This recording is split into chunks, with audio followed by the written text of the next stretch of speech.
all the decisions that in a regular capitalist business are basically made by the board of directors, the mucky mucks at the top. That's not the way it's done. Instead, the workers themselves democratically make those decisions by discussing and debating, probably for long hours, how to do it.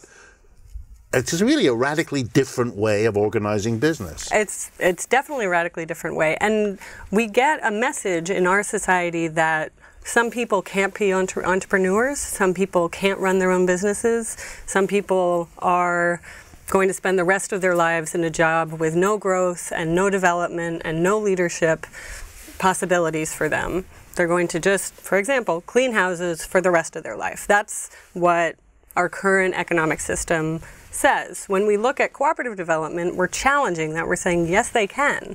And we have proof. We've been doing this for 11 years. We're working with over 280 worker owners. Most of them have very little formal educational background, and they are running these businesses democratically.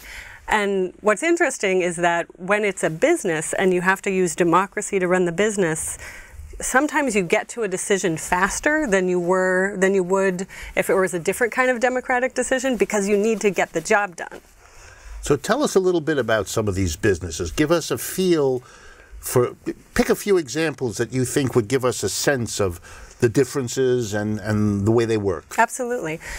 At my organization, the Center for Family Life, we've been incubating cooperatives with mostly immigrants and mostly women. 85% women, 87% immigrants for 11 years, and it's primarily in the home services sector. So the first cooperative that we incubated 11 years ago is called Si Se Puede Women's Cleaning Cooperative, and they started with 13 worker owners, and they have grown to have over 80 at this point.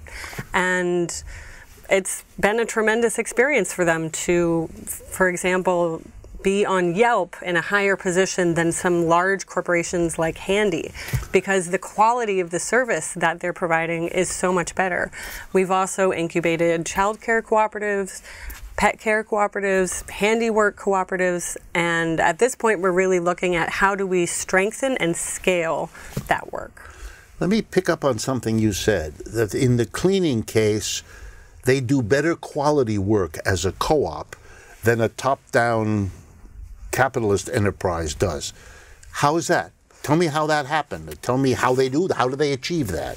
Sometimes we call this the cooperative advantage, because you have people being involved in their businesses. They have an ownership stake in the business. If the business does well, they profit.